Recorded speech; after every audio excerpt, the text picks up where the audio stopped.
morning, everyone. Happy Friday. Welcome back to Gateway Office Hours. I'm your host, Ben Larson, and with my co-host, Carter Laren. We are the co-founders of Gateway. Every week, we're trying to bring you the knowledge you need to build a better business. This week, very much cannabis specific because California has recently released their emergency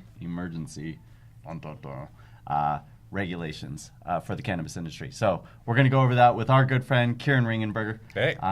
He's now the most visited guest of our show. I think he's been on the show more than anyone else. I don't think your ratings are the highest, but that's okay. You know.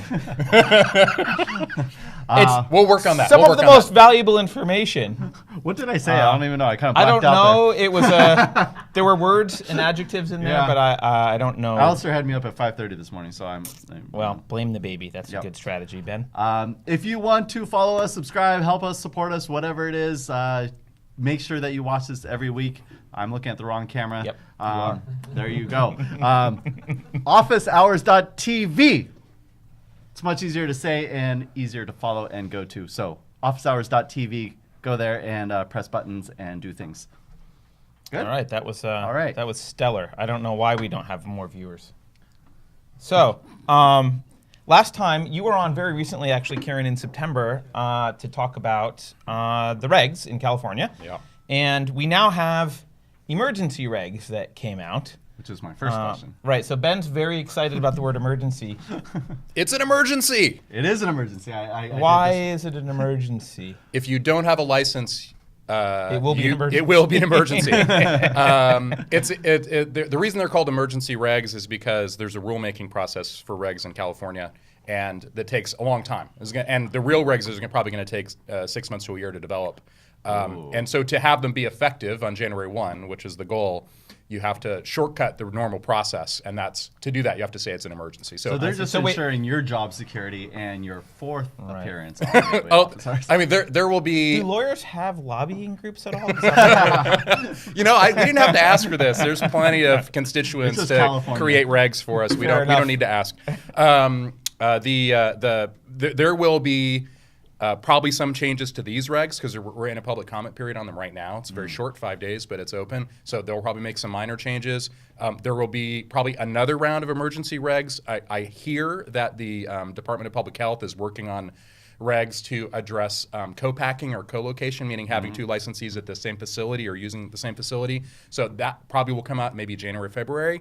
And then almost certainly there will be changes as problems come up. It's just going to happen. Is there any talk about making it easier for people to kind of start out very small and kind of test the market without having to spend ridiculous sums of money getting licenses and kind of like go underneath the umbrella of someone else, or like you were saying, maybe use someone else's facility just to kind of do a test run and decide, should I make these, infused lollipops, or is this a horrible business? So anyone engaged in commercial cannabis activity, January 1, is supposed to have a state license. And so that means if you're buying the product, selling the product, transporting the product, then you're supposed to have a state license. And there's not really any exception to that. There's no escape valve. I mean, there are some strategies you can employ to try to get involved in the business in a way that doesn't require you to have a license. So obviously ancillary folks, service providers, say lawyers, like we don't buy or sell cannabis as part of our job, so we don't need a license. People could develop brand IP, like you could promote a product and then pay a manufacturer to develop it and license them the brand. So co-packing or right. whatever. Yep. Well, I mean, and so in that scenario, the typical co-packer relationship would be I pay someone to manufacture my product and then I go sell it, right? If you do that, you're going to need a license because you're selling the product. Oh, right. But if you paid a manufacturer to manufacture something and put your brand on it and they sold it, without you ever, or you paid someone else to sell correct, it. Then, or you pay a distributor to sell it, or give them a cut, or whatever. Like there are avenues to do that where your work, where all the commercial cannabis activity is occurring under a licensed entity that is not you. That can be done, but it's not necessarily an easy path. And I will say those companies that have licenses, they're probably busy with their own stuff. Like they're probably not too interested in, maybe someone's going to have this model where they're like, hey, I'm just a manufacturer. You guys go do the brand. Come to me and I'll make it.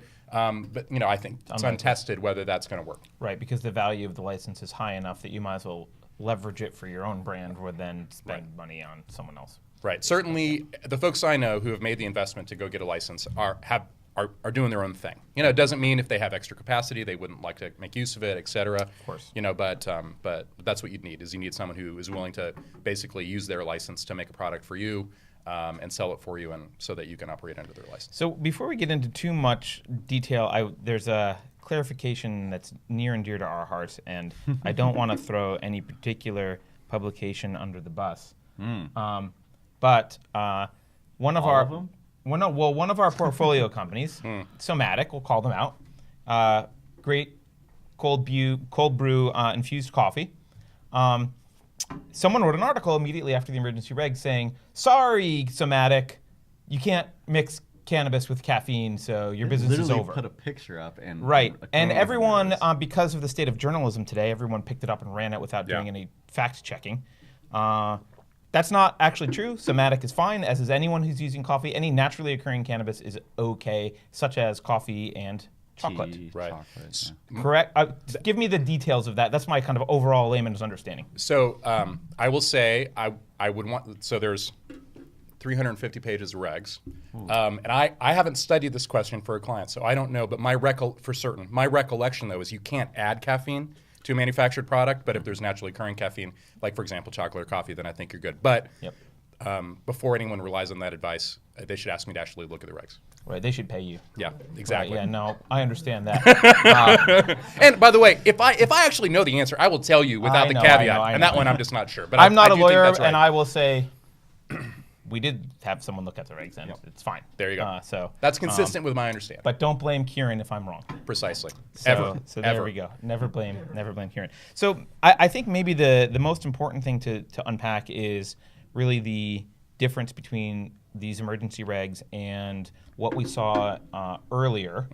And you were saying earlier that there's actually new licensing types. So maybe we should start with that. Yep.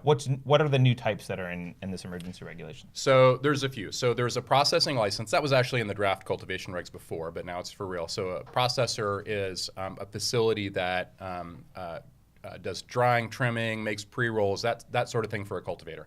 And the reason that's important is because there's canopy size limits for each license. So you get one 22,000 square foot license, and you can stack on additional 10,000 square foot licenses.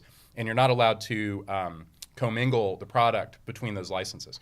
So if you have a big facility, like all the ones down in Monterey County, which are greatly in excess of those sizes, what you'd need to do is you'd have a license for each 22,000 square foot section, or each 10,000 square foot section, as the case may be, and then you'll have a processing license for your trim and dry area, so that they can process the cannabis that comes out of each of the cultivation rooms in that facility. And that's the way to transfer cannabis from one license to another without commingling, because you're not mixing the two cultivation licenses. You're just separately processing for each one. Right. And with each of the licenses, is it a full licensing process with each one, or is it like once you have that first one, is it cheaper and easier to just kind of lock in and add those others? Well, the state fee will be this. The state fees just stack up, so there's no like buy 3 get 2 free discount. But the material, if one company has 20 licenses, the application is going to be 85% the same. So as far as what like my cost would be to help you with a form, it's going to be a lot cheaper. The second one's going to be a lot cheaper because it's cut and paste job from the first. But you will need a separate state license for every premises, so which is the catchword for each 22,000 square foot section, each 10,000 square foot section, each nursery area, and then the processing facility. Well, so this is an interesting nuance, right? Because like you need your local license first to get the state license. Correct. Can you have cities that allow for a larger canopy size where you have one license at the city level and then you go to the state level and just parse it up? Yeah, what you need from the local government is a thumbs up. Okay. So you need permission to do what you're doing. And so if they say, hey, here's 1 million square feet of greenhouse, we're good with it, that's fine. And then you just have to go to the state and meet whatever the state's requirements are, which would require you putting in walls or maybe chain link fence, something between each of the sections, so that each is a separate premises that is licensable. That's great, because I've heard some local jurisdictions charging like $30,000 for a licensing fee. So like if you had to multiply that by 10, that could be pretty expensive over a couple of years. That's right. I saw, so like just as an example, Hayward is going to be having license applications here in a few weeks probably, and they set the fee at $15,000, and we're trying to figure out, is that like for the project, or is that like for each? Because if you had a vertically integrated facility with with cultivation, manufacturing, distribution at the same facility, which would make a lot of sense, Yep. right? Do they really are they going to stack you on for each 45,000. one? That's a lot. So we'll see, but that's up to the local government, however they want to do it. So there've been some rumors that the 22,000 square foot limit has been lifted in some way, and I've heard kind of fear mongering about like, oh, this allows big ag is going to be able to come in now. Can you kind of clarify what the rules there are? Yeah. So the way the regs are written, each person can have one 22,000 square foot license. That's for greenhouse or indoor. The outdoor is bigger, but one 22,000 square foot license and an unlimited number of 10,000 square foot licenses. So you could have, if you have a greenhouse with $500,000 square feet of space, you just have to carve it up. And then that's fine with the state. I think an open area is to what degree you could use a series of separate companies under common ownership to have a larger number of 22,000 square foot licenses. I don't see anything in the regs that prevents people from doing that, but it's not. I think the state might not be happy about it, so we'll have to try to figure that out. But certainly under the regs, and I think they're very clear about this, you can have 122 and an unlimited number of 10s. And for most people, that's going to be fine. That's resolvable. They're going to have smaller areas than that anyway for business reasons, so I think it should be fine. Just out of curiosity, what's the thought process behind, if I've got 10,000 square feet licenses, what's the thought process behind making me put a wall between each one? Because it's a way to give teeth to the requirement of having a 10,000 square foot limit. I mean, otherwise it doesn't mean anything. I mean, the voters passed Prop 64. There's Sure. the tiers. There's 10,000 and 22,000. That's the tiers. And so if they're going to mean anything, you got to have some separation. I see. If you're asking me if there's a really good policy reason behind it, Yeah, I am. Not that I know of. Oh, okay. But we don't live in optics is right. the We don't reason. Got it. we Okay. don't follow the rules based on whether the rules are a good idea. You do what the rules say. Yeah, no, and I was curious about if there was something I wasn't considering that was the reason behind this. Yeah, I mean, I think you could make an argument that for track and trace purposes, it makes things easier because then every crop, once we get into full track and trace mode, every piece of cannabis is going to be traced back to the license. And if you have, walls, if you have actual limits on what your premises are, then you can identify where it came from. And I think so. There is a logic to it. Realistically, like when I there's feel a like if harvest you're tracking each plant, you can still identify where it came from. I agree, but the way that works is you have a room full of plants and you press a button and all the plants in the room get harvested in the computer system, in the track and trace system, and then transferred to your processing facility. So it does. There's a certain logic to saying, hey, look, we're gonna put real parameters around around where each license is. But whether or not it's a good idea, that's what the rules are. So and fair enough. I don't think that's going to Okay. change. So speaking to the tiers, a large effort of the local businesses in Northern California around Prop 64 were kind of to help protect the small businesses as they were growing over the next, say, 5 years, and then the big corporates were expected to come in after that waiting period, right? I've heard a lot of chatter on social media recently being like, where is that? It seems to be non-existent. And is that true? I haven't read the 350 pages. So in the environmental impact report that came out just like a few days before the regs were announced, it said that they were going to impose a 1 acre cap, meaning no one could own more than 1 acre of canopy. Licensing for more than 1 acre canopy. And so the Cal Growers Association was touting that and talking about it was a win for them, and then a few days later the regs came out and it's not in there. And so that's what the regulators decided. I don't know firsthand what the lobbying was that happened, but that's the reality. I do think it's going to be a challenge for small growers. I mean, a small grower is not going to be able to compete on price, so they're going to have some angle to compete on, quality, heritage, whatever. They'll have to have something because certainly the big guys are going to be able to make product cheaper. Well, that's why you have companies like what is it? FlowHub, not FlowHub. Flowcanna. Flowcanna, yeah. Kind of pulling the smaller guys together, which is a brilliant way to help them compete. So we covered processing. Yeah. Packing. Yeah, there's a talk packaging about that. license, so that means you could have a company that all they do is package manufactured products for other people, which is nice because if you're great at making brownies, but you're not so good at wrapping brownies, then you could outsource that. I think it's probably most likely to be used for the people doing extract. Yeah. Well, so this is manufactured products, so this would be extracts and edibles, so you could have topicals, a kilo of oil, right, and then just put them in the cartridges. Exactly, and so it makes sense because the guys who are good at making a kilo of oil may not be good at putting them in vape pens or however else you want to produce it. So that's what that's for. there's also a new edibles topicals license type. So I always thought it was funny. Manufacturing is a license at the state level, and that includes two really different things, which is extraction and pulling it out of the plant and then putting it in a product that people actually consume. And they're in the business world, those are completely different. And some people do both, but they're clearly different processes. And I never thought it made sense to have those in the same license category. So they've kind of recognized that by creating this edibles topical license, which says, okay, you can't do extraction, but you can take something else someone has extracted and make a product with it, which I think is what a lot of people do. Yeah, no, I agree. It's logical, especially since there's a lot of safety concerns about extraction technology, and this way people don't have to worry about any of that. They just say, hey, look, I'm a commercial kitchen, I make food products. You can kind of wall that off a little bit and say, great, these are the people we have to worry about for the kind of volatile extraction or those kind of. Yeah, okay, that makes sense. And similarly, the distribution has carved out transport. So if you just want to transport product and you don't want to perform the other functions of a distributor, quality assurance, arranging for lab testing, collecting the tax, then you can just get a transporter license. So this would be, I have a fleet of vehicles and drivers, and people pay me to move products, basically, and that's all I do. At the wholesale level, that's right. Yeah. Okay. That's exactly right. Not to consumer, wholesale, B2B. Right, exactly. Yeah. So from one licensee to another licensee. So from cultivator to a manufacturer, et cetera, et cetera. Yeah, that's what that's for. I'm honestly, the business case for that, I'm not entirely clear on, because every transaction is going to have to involve a distributor. Mm-hmm. So why you'd pay a third company to transport doesn't really make a lot of sense to me. It seems logical to me that if you're going to have to pay a distributor anyway, somewhere in the chain, they might as well transport. Yeah, but I guess I could see maybe someone's had a really good sales force. Maybe they got a really good retail network, but maybe they're not great logistics people. Then they hire a distributor to do that, or a distributor transporter to do it. I guess I could see it.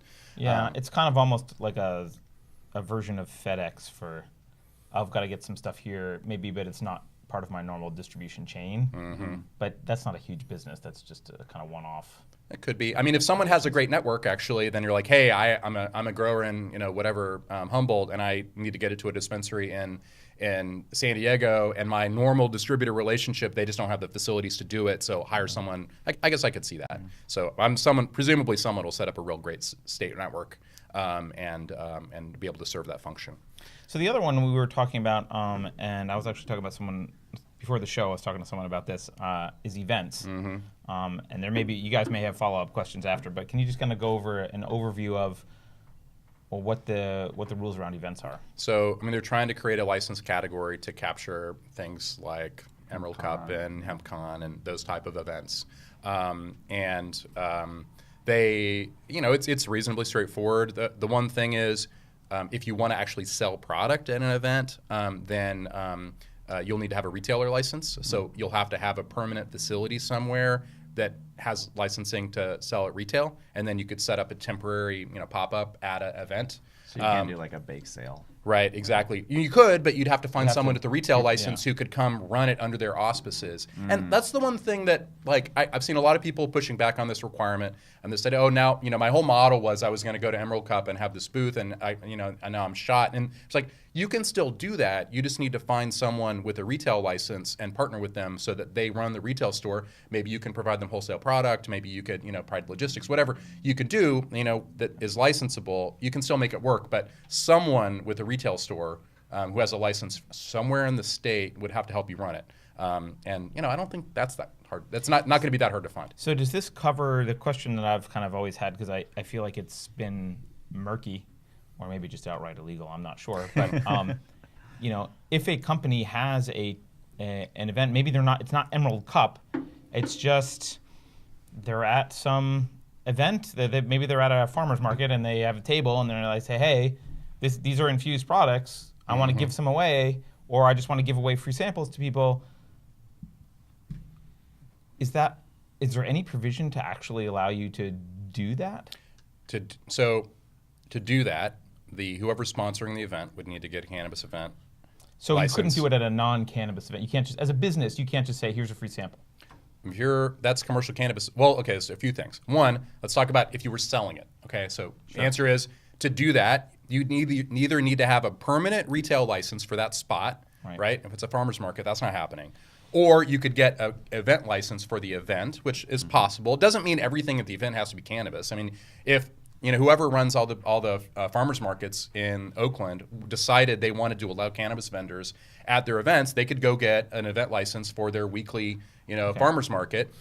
And then second, whoever is actually selling the product would need a retail license from some other location. This is selling the product. Exactly. So with a limited exception, giveaways are over in the state, at least if you're trying to follow the law. So that's done. So there is the one exemption is there's an exemption for medical retail stores, and it's supposed to be for giveaways to people who are having trouble, getting their medicine at a price they can afford. So retailers are allowed to compassionate giveaways. Right. It's not supposed to be promotional stuff. Okay. So for example, a client of mine, SC Vets Alliance in Santa Cruz, they have a well-known program of giving cannabis to vets for free, and they'll be able to continue to do that. That's part of their core mission. And a lot of the local places have programs as well.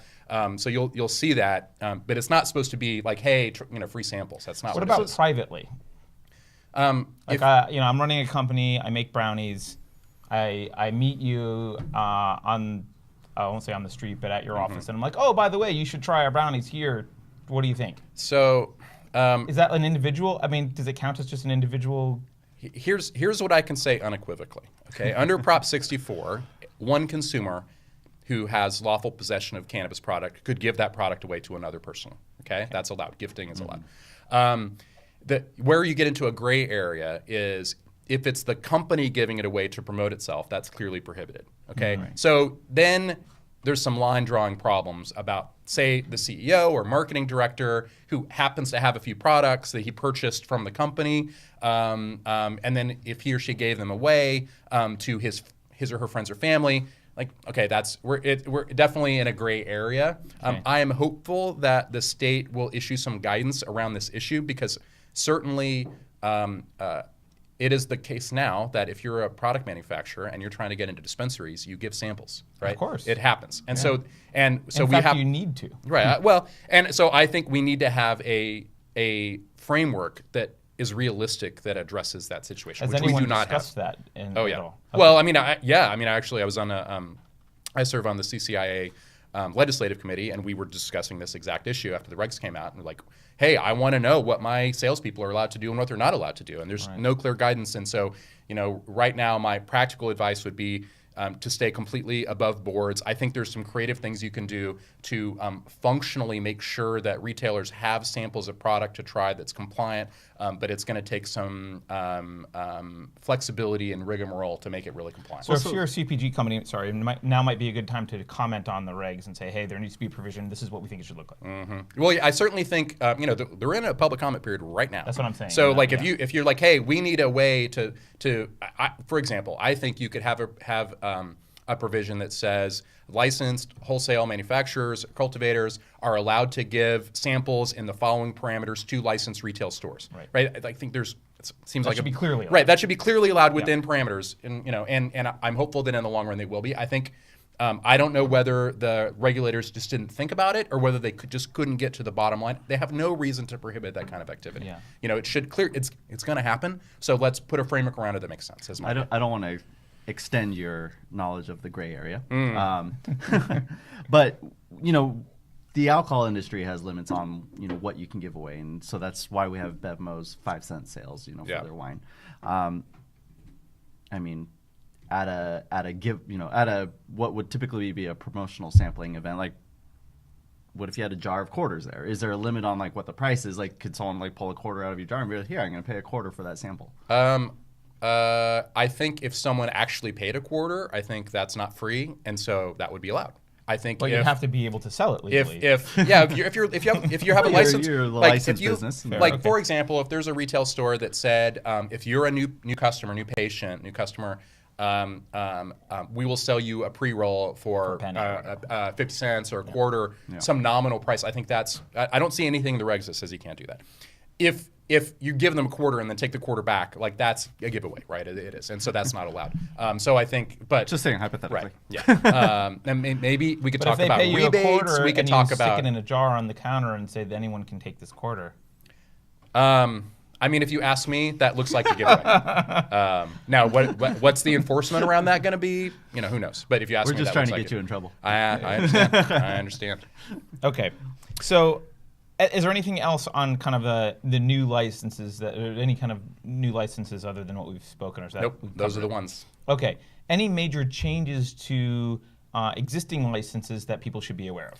I think probably the most significant is the movement of ethanol from volatile to non-volatile in manufacturing. That's probably the most significant change. Okay. There's a lot of pushback from manufacturers about just that you need to use ethanol in the process in post-production at the very least, post-extraction at the very least, and so that's been recognized by moving ethanol out of volatile into non-volatile. So I think around the state, whether local authorities will allow it under their local interpretations is a question. I think we'll have to work through and what the regs around it will be. But at the state level, that's clear, and so I think that's that's going to change a lot of people's business plans. Really, so volatile is basically just BHO now. Is that like butane, hexane? There's one other one that's specifically called out, but those are the two that come to mind. Okay. Yep. Well, that's good for people that are in the extraction business. That's exactly right. Okay. So that's I mean, there's a variety of other changes. I think the two biggest other changes in the regs from the previous emergency regs are the transition, meaning, okay, how is this going to work exactly of moving from the unregulated market into the regulated market? And there's a lot to talk about there. And then second is delivery, because there's no delivery in the previous round of regs. It wasn't addressed at all. So now we finally have some regs around that, about what that's supposed to look like. So let's talk about delivery, and then I think it is important to, the next thing on our agenda here was transition. So let's do delivery first, though. Yeah. Sorry, before we get there, just thinking about manufacturing and thinking about a lot of the companies that we worked with, in the very early stages of creating a business, a lot of times people were leveraging like the cottage laws and like creating the products in their own home. Mm-hmm. I mean, essentially the hurdles being raised, right? It's just like the barrier of entry is just a lot higher now for those types of companies. Absolutely, that's the case. I mean, you're not supposed to be doing commercial cannabis activity at all without a license, without a state license, and that requires you to have a local license. I mean, a local government could give a license for a home-based business. Mm-hmm. The state rules expressly prohibit volatile manufacturing in residential zone, which I think is a logical limit. But if you want to make brownies at home, it's theoretically possible. The state that if your local government will give you a license and you can go get a state license, now is it? Practically is not going to happen. Right? Exactly. That's exactly about what I was going to say. Okay. Now, maybe in the next round in the real regs, we could come up with a, like bake sale exception. My guess is that's not going to happen. But you could make a case for it where you said, hey, if someone wants to make, like less than X amount of product and in these parameters, and then they can get this super cheap license that's easy to get. Probably not. But it'd be volume limited, which would make sense. But there's not going to be a lot of pressure because those people actually don't have a lot of lobbying power to change the regs. So yeah, and look, we have. I will say, look, the goal here is to move this from an illegal product to a legal product. Okay, there's a cost to that, which is regulation, and so to some degree, we just have to accept the reality that things are going to be hard and there's going to be a transition. If we want to get the goal of not throwing people in jail for cannabis, this is the cost, right? So it's already happened, and I know that a lot of people are going to go out of business because their pre-existing business models don't work anymore. But that's and I'm I wish it were easier to transition people, but like this is the cost of getting out of than nothing. Right, exactly. And in the long run, once we win this political battle and get full-scale national actual legalization, then that's the time, I think, in my opinion, to start really pushing back against the regs. But until we get to that point, I think the industry, this is me on the soapbox, and I'm sorry, but we just need to accept the reality that there's going to be hard regulations, and that's what it takes to win the political battle to end prohibition in the long run. Right. No, I think that makes sense. I mean, and even I'm not an expert on alcohol regulations, but I don't think I can make moonshine at home and then sell it at a bake sale. I'm pretty sure that's illegal. Correct. So beer, there's actually like beer, for example. Beer? Well, there's sell it? there's ways. Okay. there are some avenues for like home distilling is like totally verboten. Not. I mean, people do it, but it's very difficult. Okay. So I don't want to keep being Captain Obvious here, but just to kind of collate some of the advice that you've given. If you are a small business and this is how you're currently running your business, you have basically until January 1 to get an official licensed facility. This is a little bit into the transition, but I'll say this quickly. So the state's position is if you're doing commercial cannabis activity, you need a license to do business in 2018. And there's no exception to that for medical. There's no exception to that for anything. That's just the rule. And there is continued protection from criminal charges through year 2018 if you're complying with the old Senate Bill 420 requirements, which is the collective nonprofit basis closed loop distribution. Okay, you have protection from certain criminal charges in the year 2018 as long as you do that. But there's still the possibility of civil penalties under Prop 64 and Malcursa and product seizures. Those are both specifically allowed. So, which means that legally you can't do it, and if you do it, you're at risk of enforcement, not just from Jeff Sessions and the federal government, but from the state and local authorities. And that's already beginning. And you're seeing in local jurisdictions where they have a licensing program, where people are not operating in the licensing program, they are starting to come. Is that going to happen in every case? No. Right? But it will happen to some people. And so, in the long run, if someone has a business, they need to get in the licensing program or get out of the business. That's just what it is. So let's talk about the transition then, because there is a transition phase. Not everything kicks in on January 1st. So let's talk about how you would transition a business. And let's make it easy and start with what we're talking about, which is, let's say I'm baking cookies out of my kitchen. Clearly, I need to go find a licensed facility. Yep. We just talked about that. Yes. What else? What does that transition look like more fully? So the two key things are you need a local license or local authorization, and you need a state license. And so here's what the process for state licensure looks like. Is starting later this month, they'll open up applications for temporary licensing. I don't know exactly what the form's going to look like in the in the CDPH manufacturing regs. They stuck in a sample of what their temporary license application is going to look like. It's literally one page. Okay, it's pretty straightforward. The hard part of, it says what you're going to do, all the information you have to provide. The hardest part is you have to prove you have authority from your local government. And and the form that's going to take varies from local jurisdiction to local jurisdiction. Okay. The easiest way is if you have a piece of paper from your local government that just says, yes, this business is authorized to do the following activities.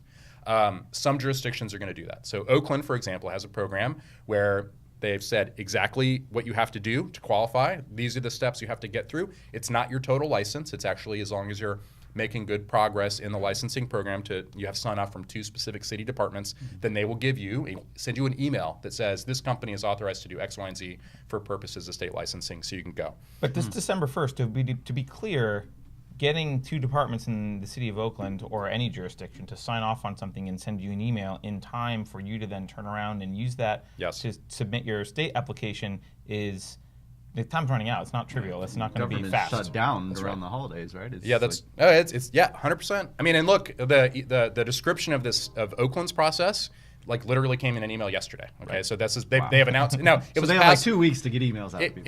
It was passed by the city council. A few days ago, and then the staff sent out an email.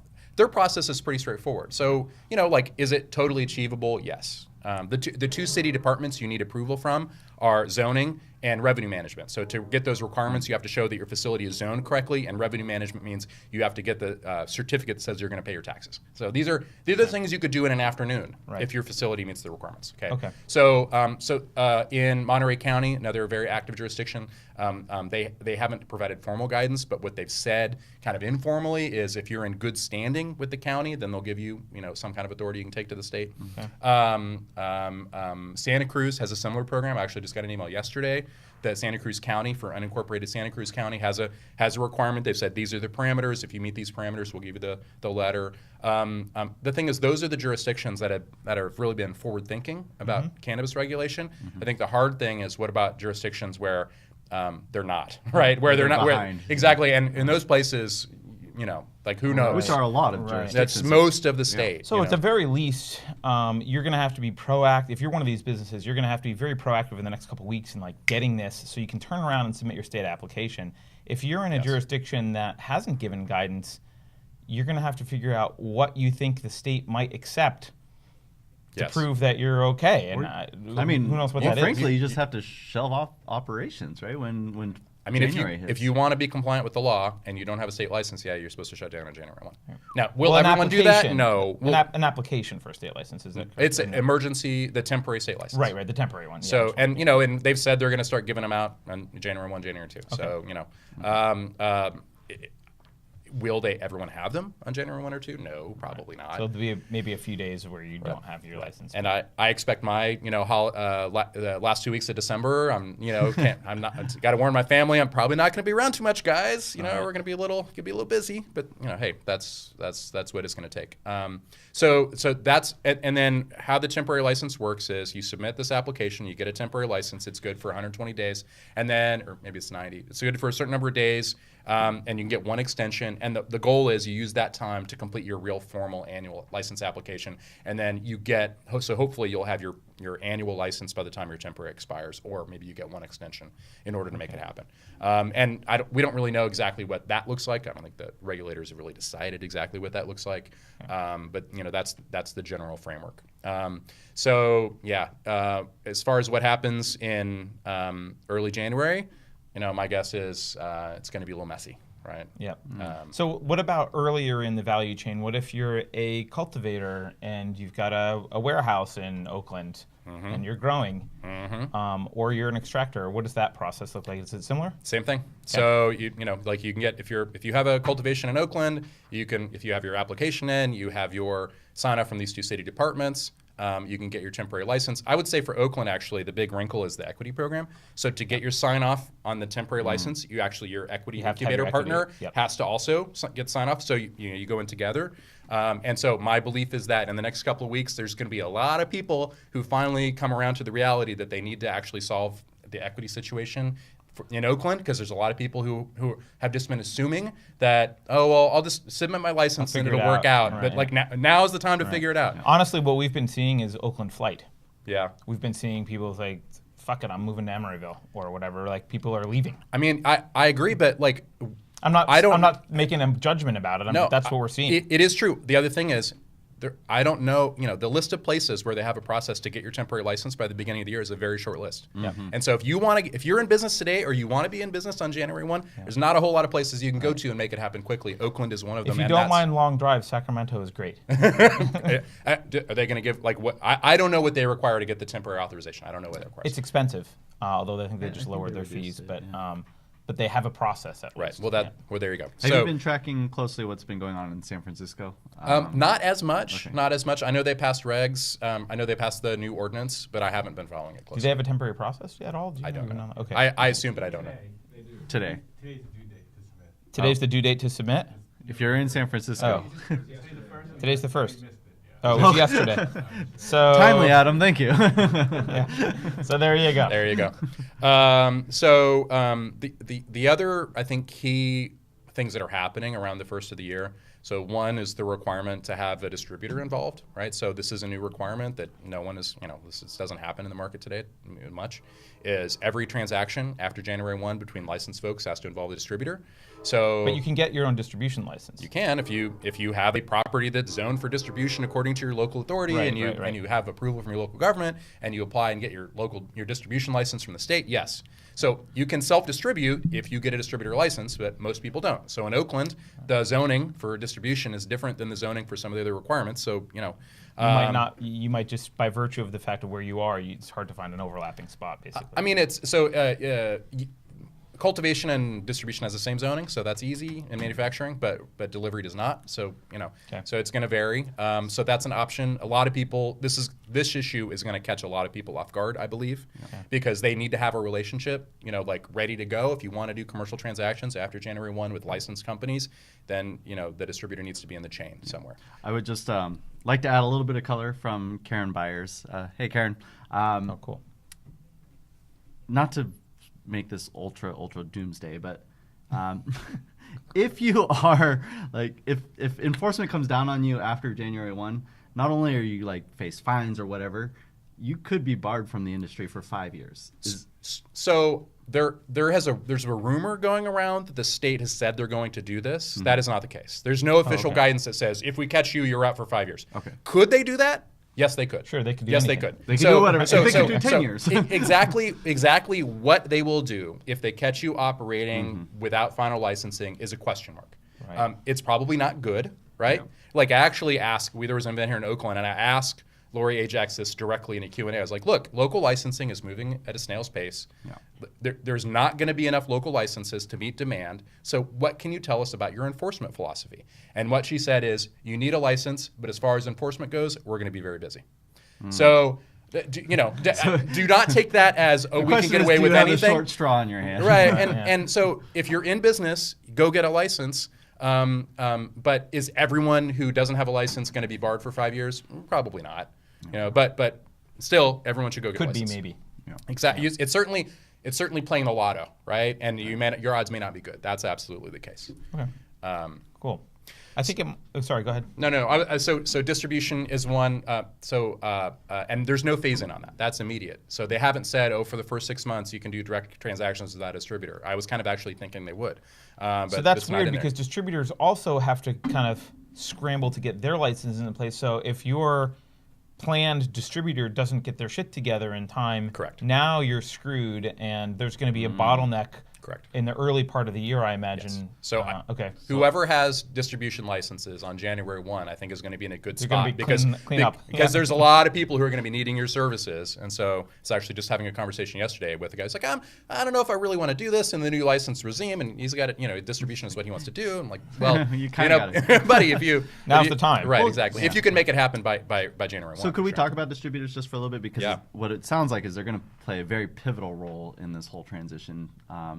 Yes. As the potential tax collectors, or it's like, so they collect. They have 3 primary functions in the system. So one is they collect the cultivation tax. They assure that the cultivation tax has been collected. Second, they do quality assurance, and what that means is they have to make sure stuff is packaged and labeled properly. Mm-hmm. And the third is they do transport.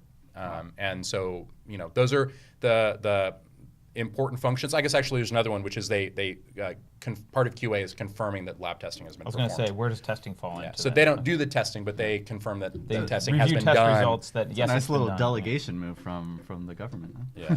Yeah, for sure. Yeah. And they are actually, that's very much what their function is to kind of be in the middle and make sure that everyone's doing all the stuff that they're supposed to do. Right. That's exactly right. So, important functions, and you could divide those up. There's 2 ways to do distribution. One is as a service, where like they say, hey, I need someone to transport, arrange for lab testing, do quality assurance, and I already have a deal with my retailer, but I need you to go perform these for a fee. The other is the distributor buys the product from the wholesaler, performs these services, and resells it to the retailer. Right. And either of those is viable legally. It's more like a wholesaler at that / distributor. Yeah. So in alcohol, the first model doesn't exist, right? It's not, as a service is not available, but in cannabis it is. And I do think a lot of the bigger operations will probably have their own distribution licenses. I think we'll see that. Sure. The smaller folks, it probably doesn't make sense to have the vehicle and the insurance and all that. It's just like it's uneconomical for a small facility, so they'll need to outsource it. So actually, that's one more thing. I was going to go to questions, but there's one more thing I want to cover a little bit. Has anything changed with respect to the kind of capital investment you'll need to make to have any of these facilities? Because there's been a lot of people who have come to us and said, oh, I didn't realize, gee, it turns out that I need cameras and this and that, and look at all the things that I have to buy, and all I can't just use the room that I've been using. Right. Yeah, well, there's a long list of things you got to do. Yeah. They're all achievable, but they all take money. Yes, there's here's what the answer is. There's a lot of details, and all of them are eminently solvable. My advice to people is if you can get a local license, as long as you meet the fundamental requirements of the state law, like for example, you don't have a felony for like selling cocaine to kids. Okay, so you can get through the state licensing program if you have a local license. You just have to do what's required. So that means having security cameras, having alarm system, blah blah blah, having insurance on your vehicle if you do transport or delivery, etc. Do those things cost money? Yes. Do the regs add to the cost? Yes. But there's, the details vary based on every single one. So just on the point of transition, before we go to questions, there's a whole list of other things that are getting phased in. So packaging, for example, child-resistant packaging is going to be required next year.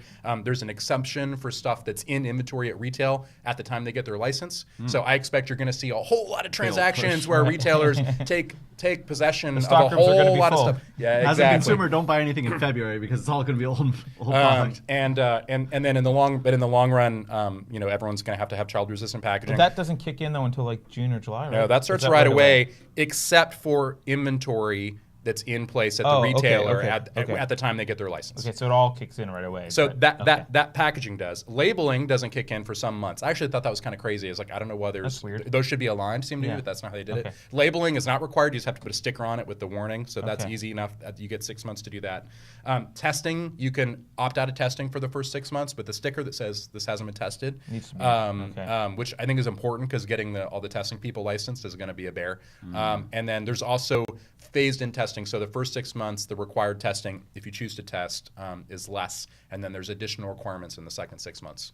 Just like the list of tests they have to run is different and more requirements. So that's the basic phase in. The one other big item is for the first 6 months, there's really no difference at the wholesale level between adult use and medicinal. So if you're in a local jurisdiction that only has licensing for medicinal cultivation or manufacturing, you can still sell to adult use retailers for the first 6 months. And the idea is hey, we need to transition into the system, get the supply chain working.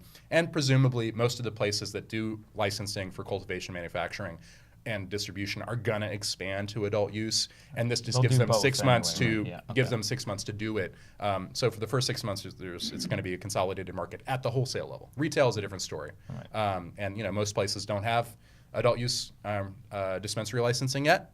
But some do, and those places presumably will do a booming business in the first few months of the year. Got it. Cool. Well, let's open it up in the last few minutes here to some questions. I know.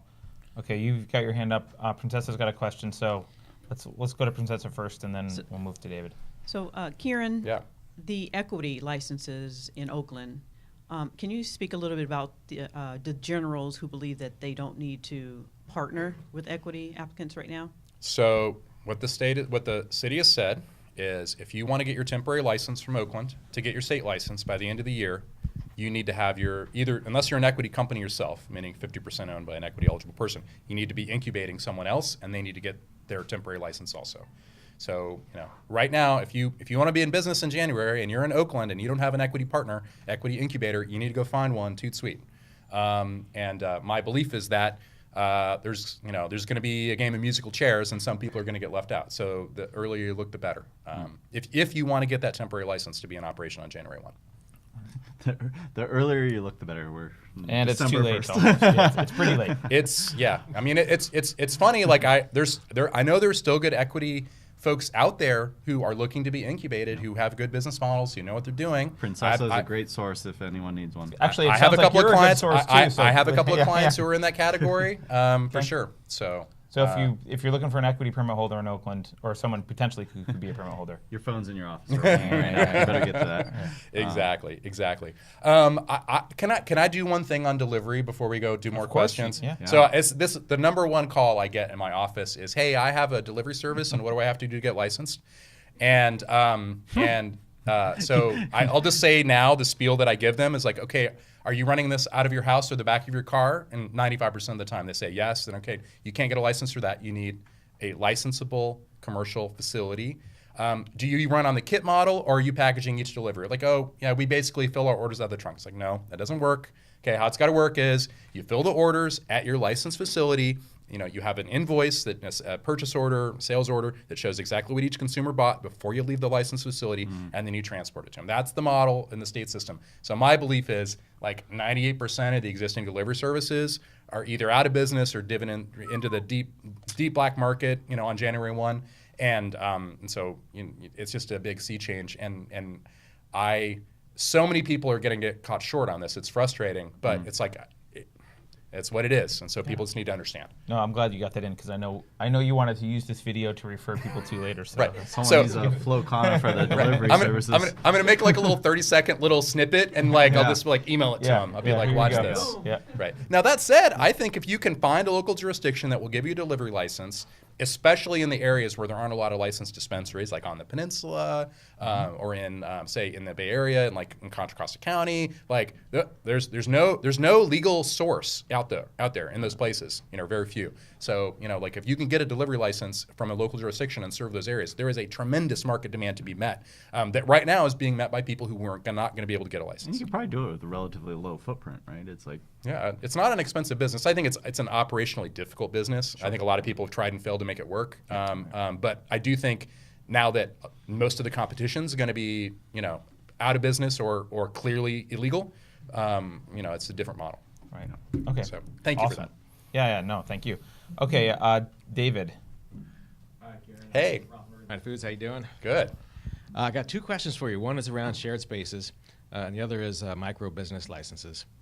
So we're looking at a shared space in Emeryville. I read the recent state regs that came out, and my understanding of them is that shared spaces are allowed. You can have multiple businesses owning a permit at the same address, but there is a restriction on a single business owning multiple permits at the same address.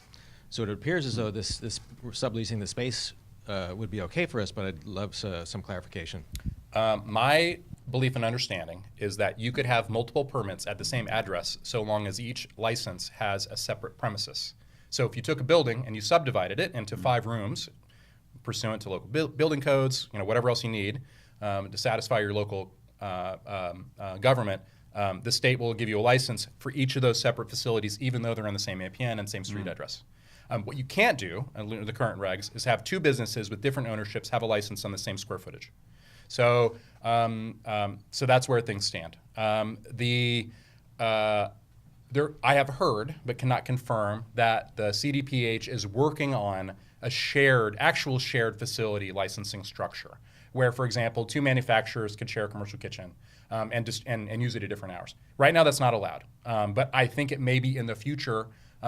Once CDPH figures it out. And rumor has it they're going to release another round of draft regs in the next few months to address that, but I can't confirm that that's true. Okay, so if you're in that business, you can't wait for that. You've got to get a solution now, unless you want to stop for a while. Correct. So with the separate facilities inside of a single building, even a single business can have multiple permits within their separate space. You could have, if you have 2 different licenses, so if you want distribution and cultivation, you got to have separate premises for that, even for the same owner. The one exception is you can have an adult use license and a medicinal license for the same type under common ownership on the same square footage. So if you're a manufacturer and you're making brownies, medicinal and adult use brownies, you can do it in the same kitchen as long as the ownership is the same and as the same license type. But you can't have distribution and manufacturing in the same square footage. It's got to be separated out. Okay, thanks. And then the second question was the micro business licenses that allow multiple uses. Right. Any info about that? So that's the example where you could have a multiple licensing on the same premises. That's the one exemption. The problem is most of the local governments don't have that. I mean, like in Oakland, you could get a license that would allow you to do that, but it would require you to apply for and achieve each of the separate licenses. So, for example, if you wanted to do manufacturing, distribution, and cultivation at the same facility, okay, the state will let you do that, and Oakland will let you do that. But for Oakland, that's 3 licenses, which means 3 equity incubators. So most people, unless you have a really big operation, the economics are really hard to figure out. The other thing at the state level, they say you got to have 3 of the uses to qualify for microbusiness. So you can't just have 2. So you can't just have manufacturing and distribution. You got to have 3. So manufacturing, distribution, cultivation, manufacturing, distribution, retail, whatever combination, but you got to have 3 of the uses in order to qualify for the microbusiness license. Okay, thanks. Yep. Right. All right, so we do have 2 questions online, Okay. both of which are from Joshua Mezer, our favorite local manufacturer of electronic scissors. Question 1, what are the state laws regarding personal cultivation? So Prop 64 gives everyone the right to grow 6 plants at their residence indoors. If approved by the local jurisdiction. The local jurisdiction cannot prohibit you entirely from growing 6 plants indoors at your personal residence. They can put reasonable restrictions around it. Exactly what that means is unclear. There's actually a few cases pending where where a local government has passed regulations that are either too onerous, and someone sued them and said, "Hey, this goes too far." Yeah. The local government could allow outdoor up to 6 plants if they want, Right. but they can ban it entirely if they like. How does this, the biggest question that comes up all the time, whether it be consumption or growing, is a rented property. So like apartment buildings, rented homes, is there any protection there? Or It's if your landlord allows it, you can do it. If your landlord doesn't allow it, you can't. all right. Okay. Assuming you meet all the other requirements of the local system. I would say you could maybe find a local government that says regardless of whether the landlord allows it. We're going to allow it, but I doubt any local jurisdiction is going to do that. Maybe that one supposed town that someone bought, they're going to turn into the cannabis cornucopia. Maybe they would do it there. not that place we actually exists. We have a representative in the room, actually. All right, second question. How is the state going to deal with the flood of small business like coffee shop, head shops, and individuals who start to sell now that the risk of getting in trouble is no longer a threat? I'm not sure I understand the question. I reject the premise of the question. Yeah, that doesn't make any sense. I do as well. Joshua, shame on you. Yeah. How about we ask Chris, who will ask a cogent question? Hi, my name is Chris Taylor. Thanks for being here, Kieran. Sure. I'm with Lumen and the Living Soil Symposium. So a lot of our attendees at the Living Soil Symposium are people up in Humboldt, the Emerald Triangle, that area. And I know the 1 acre cap is a big deal for those people. I'm curious, I know you're obviously interpreting the regulations for your business and your expertise, but do you know anything about that process? Is there any chance of that changing moving forward? Could you shed some light on that? Sure. I do not know what happened between the drafting of the EIR, which had a 1 acre cap referenced, and the release of the regs where it was not there. I can only assume that this was a heated conversation among the government officials that make those decisions. Could it change in the future? Yes. Is it my belief they're likely to? No, because the regs are out, and this is the rules. They're going to govern. These regs are going to govern at least until the final regs come out. Is it possible that after public comment and the final regs that come out, whatever, 6 months, 9 months, a year, they could walk it back? Yeah. But they'd probably grandfather people at that point. I mean, I would maybe not. But. Well, I don't. That's one of the reasons why I don't think it'll happen is because what do you do with all the people who legitimately move forward on the basis of the regs that existed and had a business structure?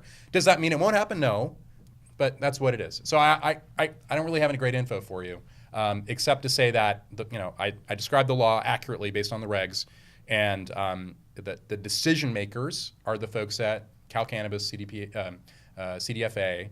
And BCC, that's who's going to resolve this. And I guess reading the tea leaves, I think it's unlikely that they will make that change. But who knows? Yeah. I watch a lot of House of Cards, and there's just probably a lot of money and conversations in back rooms that happen.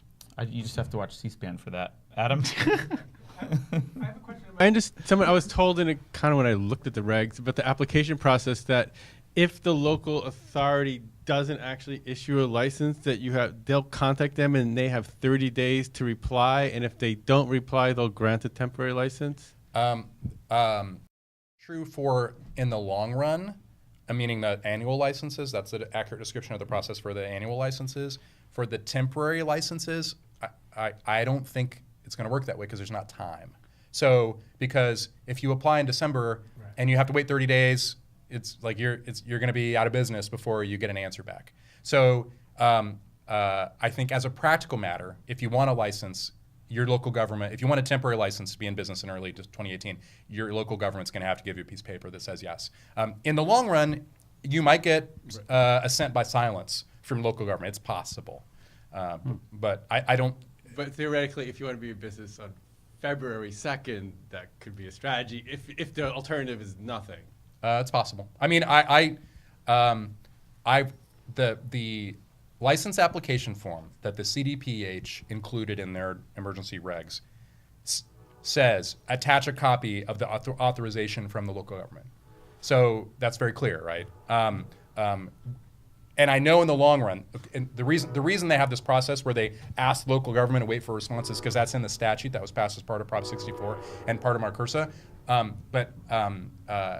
I don't think anyone should rely on that because if the local government won't give you a piece of paper, it's because they don't want you, right. And that means when they call, they're going to say no. Just realistically, Right. I will say there are a couple of municipalities that have passed ordinances that they think were a ban, but which they screwed up writing the law. Nice. So you could potentially go to the state and say, what I'm doing is 100% legal according to the municipal code of blank municipality. Okay, I've had some conversations with folks around that. But that's a very slender Is Walnut Creek reed one to of those rely on. municipalities? I feel like you have to like paying lawyers and enjoy court. Well, and because the other thing is, it's easy for the city to change it once they figure out they screwed it up. And then where are you? You made this big investment in a business, and then they come in and say no. And also, by the way, this is not a great way to garner goodwill with the local government, is to be like, nanny, you screwed this up. Like there's a typo. Like that's not. I mean, maybe. I mean, but yes, it's not. I would say that's not a great strategy. Right. I mean, the question is more in the case where they just don't have the act together before January 1st, so they don't give you a piece of paper, but you still want to apply for something. If 30 days to. If what you're doing is clearly allowed by the city, and they have actually made the decision, I mean, I think the actual language in the regulation is, you have to show the city or this county, as the case may be, made a conscious decision to give you permission to operate a cannabis business, and not that they did it by accident, And so, if the city is allowing you, I think you're okay. Maybe they just can't get the piece of paper together, but like, the piece of paper could just be an email. They're like, hey, is what they're doing okay? City manager's office writes up, yep, thumbs up. Like that's all it takes. Right. So, either you have permission or you don't. I don't really think there's a third category of you have permission, but we're not allowed to say. Right. I mean, maybe, but unlikely, I guess, is my answer. All right. We're kind of out of time, but Princessa really has a question. I have one last one. I ask the same question every time.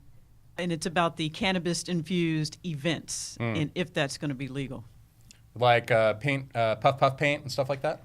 And the dinners. Yeah, the dinners and the... Yeah. If the event provider isn't selling, providing the cannabis, I think you can probably find a way to make those things work. I think it's really in the details about how it works. If you're charging admission and giving cannabis as part of it, like that's not going to work. That's not happening. Mm-hmm. If it's a BYOC kind of situation, and you're in a local jurisdiction where the use in that area is allowed, I think there's probably a way to make that work. Yeah.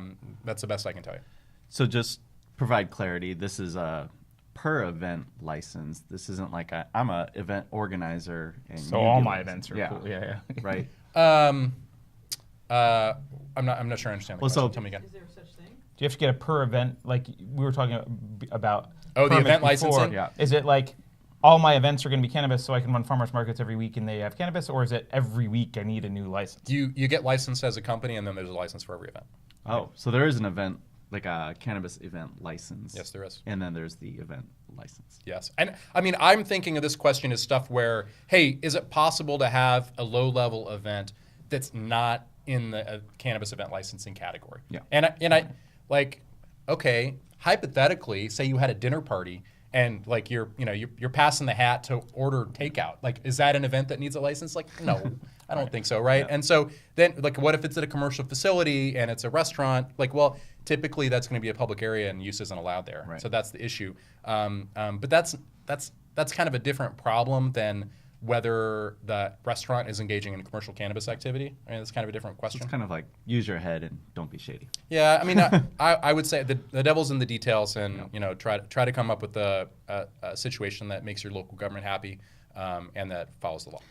I think that answers Raven's question. Just because we're getting free legal advice, I'm going to milk this as much as I can. I'm going to ask Karen's last two questions. Facebook's going to stop us soon. I don't think it is. Fuck it you, usually Facebook.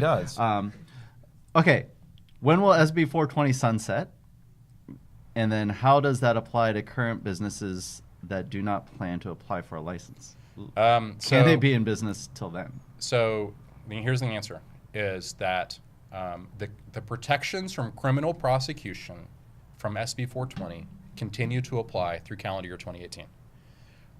However, there are civil penalties and product forfeiture that could happen if you don't have a license on January 1.